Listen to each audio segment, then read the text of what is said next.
BPM 12 11 420 11 90 163. Saya dari mahasiswa Universitas Kristen Indonesia Maluku dari kelas keperawatan C semester 3. Di sini saya akan melakukan penyuluhan tentang syok kardiogenik dengan media yang saya gunakan yaitu leaflet. Terima kasih. Selamat pagi Bapak dan Ibu. Iya. Sebelumnya perkenalkan, nama saya Marina Perulus. Saya mahasiswa praktik dari Universitas Kristen Indonesia Maluku, Fakultas Kesehatan, Program Studi Ilmu Keperawatan. Tujuan saya datang kemari untuk melakukan penyuluhan terhadap Bapak dan Ibu. Waktu yang saya perlukan di sini ada 15 sampai 25 menit. Apakah Bapak dan Ibu bersedia? Iya. Satuan acara di sini yang pertama ada sesi ceramah, yang kedua ada sesi tanya jawab, dan yang ketiga media yang saya gunakan yaitu leaflet. Iya, sebelumnya saya akan membagikan leaflet kepada Bapak dan Ibu.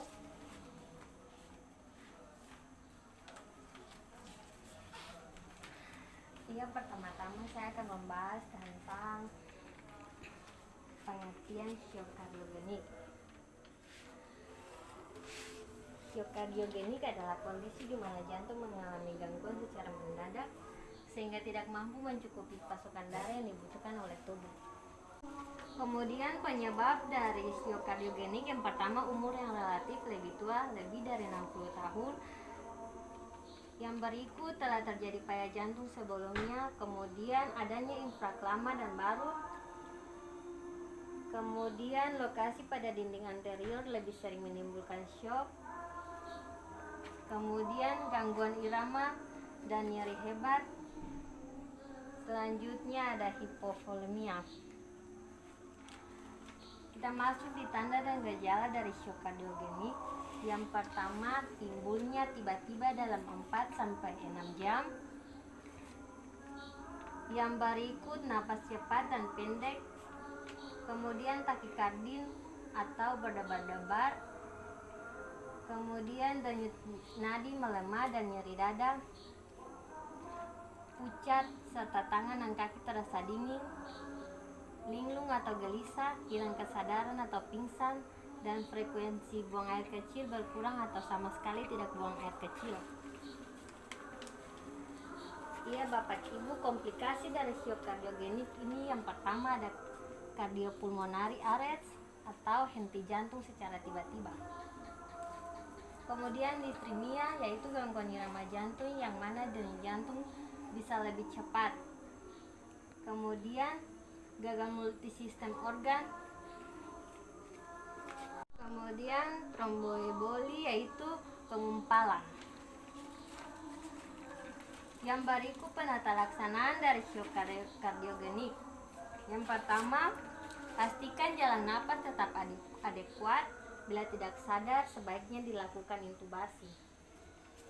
Berikut, berikan oksigen 8-15 liter per menit untuk mempertahankan PO2 70-120 mmHg.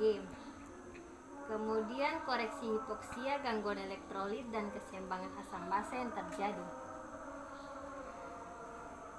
Bila mungkin, pasang CPP. Kemudian pemasangan kateter Swann-Ganz untuk meneliti hemodinamik. Kemudian ada penata laksanaan saat sudah sampai di rumah. Jika terjadi syok kardio dan napas menjadi sesak, cepat berikan oksigen untuk membantu bernafas. Kemudian selalu menjaga tekanan darah dalam rentang normal dan rutin minum obat tekanan darah. Yang terakhir, selalu menerapkan gaya hidup sehat. Iya Bapak Ibu, kemudian ada upaya pencegahan dari syok kardiogenik. Yang pertama, menerapkan gaya hidup sehat seperti menjaga pola makan, rajin olahraga, dan serta menjaga berat badan yang sehat. Kemudian berhenti merokok, karena rokok bisa meningkatkan resiko serangan jantung, tetapi juga berbahaya terhadap penyakit yang lain. Yang terakhir, Bapak Ibu bisa menangani penyakit-penyakit yang mempertinggi risiko serangan jantung, misalnya hipertensi dan kolesterol tinggi. Ya Bapak Ibu, itu materi yang saya bawakan. Jika ada pertanyaan saya persilakan.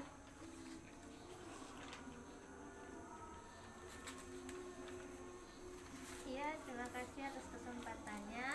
Di sini saya ingin bertanya pada poin tanda dan gejala. Pada bagian A, di situ kan disampaikan timbulnya tiba-tiba dalam waktu 4 sampai 6 jam. Nah, di sini yang ingin saya tanyakan, jika hal ini terjadi saat di rumah, pencegahan awalnya itu seperti apa? Terima kasih.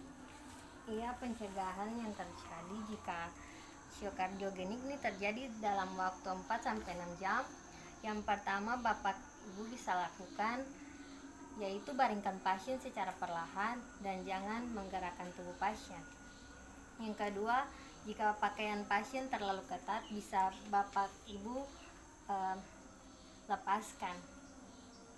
Yang ketiga, jangan beri minum dan makan. Yang keempat, Bapak Ibu bisa cek denyut nadi dan denyut jantung pada penderita. Yang kelima, Bapak Ibu bisa segera menghubungi tim medis atau membawa pasien ke rumah sakit terdekat. Mungkin itu saja yang dapat saya menjelaskan pada saat ini. Terima kasih atas waktu dan kerjasama Bapak Ibu.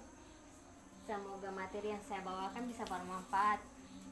Selamat pagi dan sampai jumpa kembali. Terima kasih. Demikian penyuluhan yang telah saya bawakan. Jika ada salah kata, saya mohon maaf.